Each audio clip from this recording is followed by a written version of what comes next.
Hi, I'm Mrs. Hageman, and I'm here to read Chapter 2 of The Boy Who Harnessed the Wind.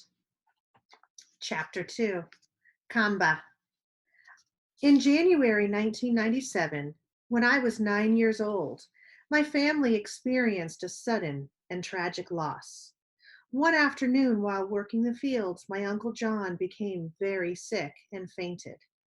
My father rushed him to a small clinic in Wimbe, where the doctor diagnosed him with tuberculosis, a deadly disease that seizes the lungs. They advised him to go right away to Kasungu Hospital, an hour's drive. But my Uncle John's truck wasn't working. And by the time my father managed to borrow another car, his brother was dead. It was the first time I experienced someone dying, and the first time I ever saw my parents cry. I especially felt bad for Jeffrey, who was now left without a father. All the following day, people came by his house to comfort his mother and to pay their respects. Every so often, I saw him walk out of his house crying and looking confused. "Cousin, what's next?" he asked me. "What will happen?" All I could think to say was, "I don't know."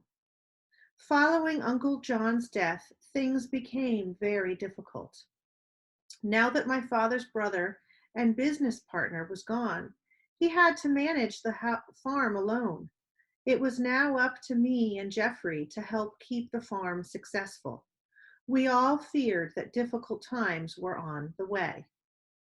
Not long after Uncle John's funeral, my uncle Socrates lost his job at a big tobacco estate in Kasungu. The family's home was also there, which meant that they were forced to move back to our village. Uncle Socrates had 7 daughters, which was great news for my sisters.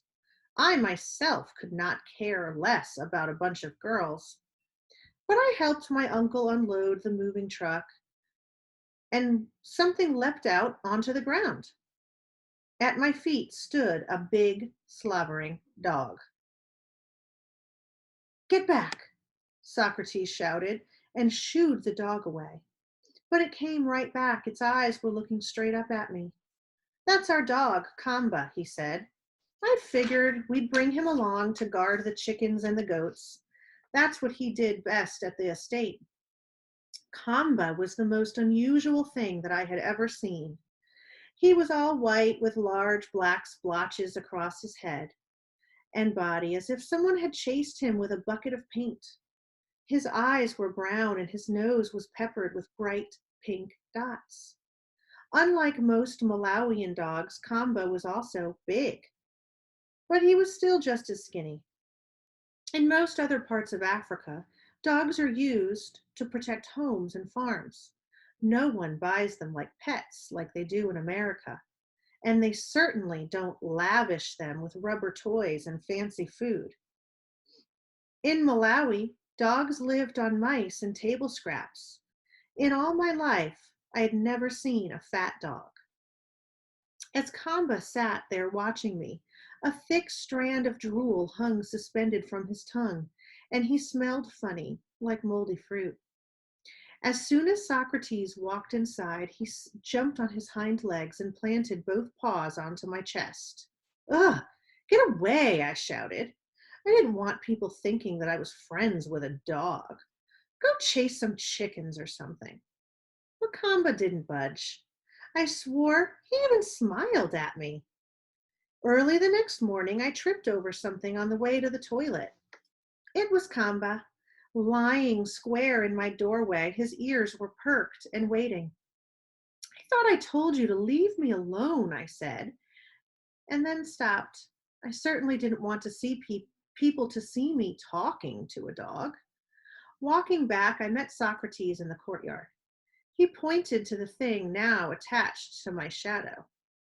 "I see you found a friend," he said. "You know, the good Lord blessed me with 7 children, but all of them were girls who didn't take much interest in dogs. I think Kamba is happy to have found a pal. I'm no friend to a dog, I said. Socrates laughed. Sure, sure, tell that to him. After that, I gave up trying to get rid of Kamba. In fact, I started to enjoy his company.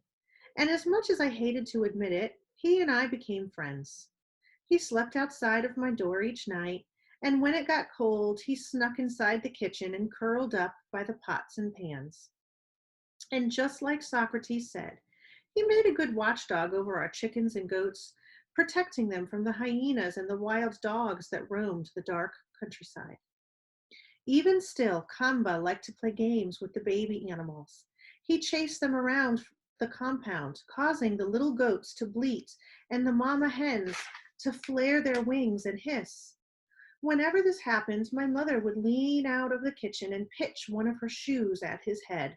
Stop that, you crazy dog, she'd scream, and my sisters and I would laugh. Look who's talking to animals now. Aside from upsetting our livestock, Kamba's favorite thing to do was hunt.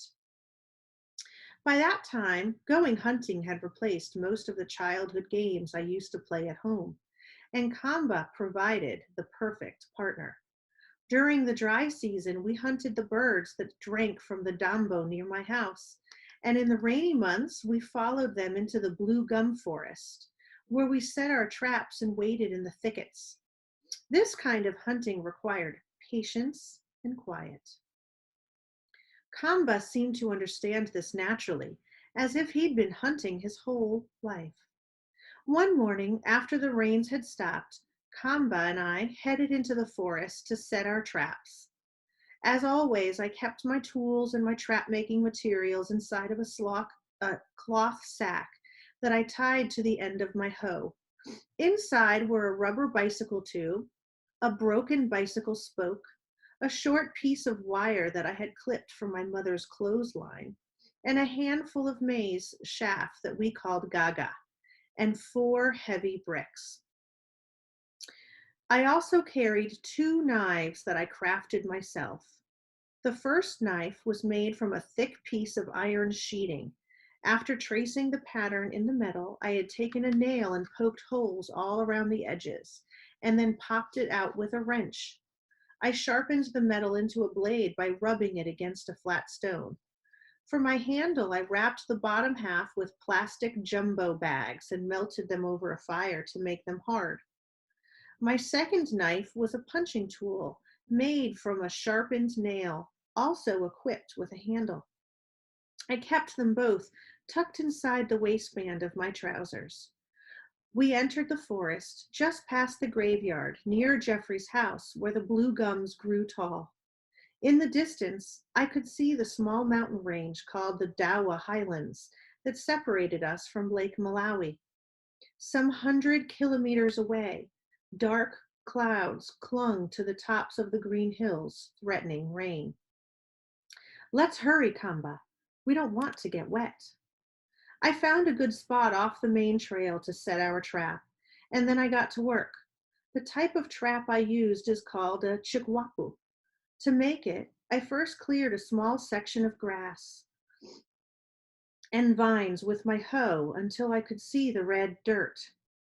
Taking my knife, I cut 2 thick branches from the blue gum tree and whittled them to sharp points. And then I pushed them into the soft dirt and made sure that they didn't move. I cut the bicycle tube into the 2 strips and tied each piece to the ends of the steel clothesline wire. And then I tied rubber strips into the pulls. When finished, it resembled a giant slingshot. The bark from the kashiri trees is papery and durable and makes a fine rope. I stripped several long sections and tied them together, and I made a rope about 15 feet long.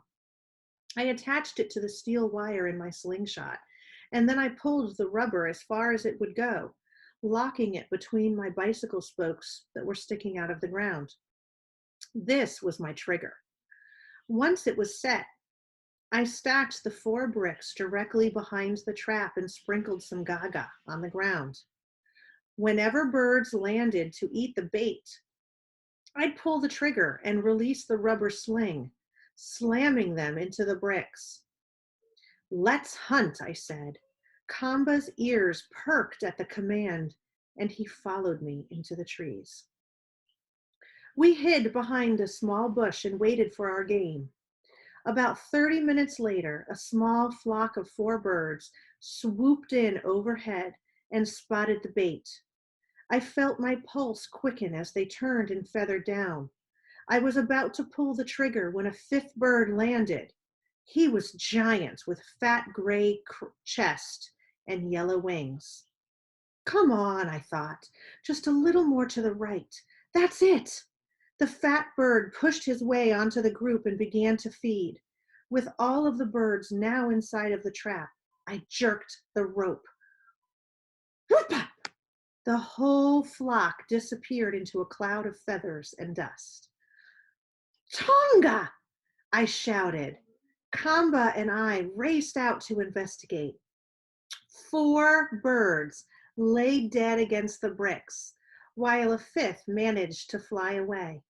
I picked them up and brushed away the dirt. Their limp bodies were still warm in my hands, and I placed them into my pockets. "Now comes the fun part," I said. Kamba's tail was wagging like mad. "Let's go eat." Back at the house, I cleaned the birds and sprinkled the meat with a coat of salt. And then I sharpened the blue gum sapling and ran it through the birds like a skewer. In the kitchen, I gathered a handful of sticks and I built a small fire. Once my coals glowed red, I held the birds over the embers until each one was sizzling and brown. The delicious smell soon drew my sisters to the door. They were begging for a taste, and my father had to intervene. "Leave those guys alone. The 2 hunters worked hard today. Now let them enjoy their prize." The forest birds were small and bony, and each one was just a mouthful of meat. But even still, they tasted delicious. Kamba didn't worry about the bones at all. He just swallowed his birds in one quick gulp, and he wagged his tail for more. I started laughing. "When it comes to hunting, you're very patient," I told him. "But when it's time to eat, that's another story." Well, thank you, friends, for reading Chapter 2 with me today. I hope that you'll come back with us to see who's going to read Chapter 3. Bye.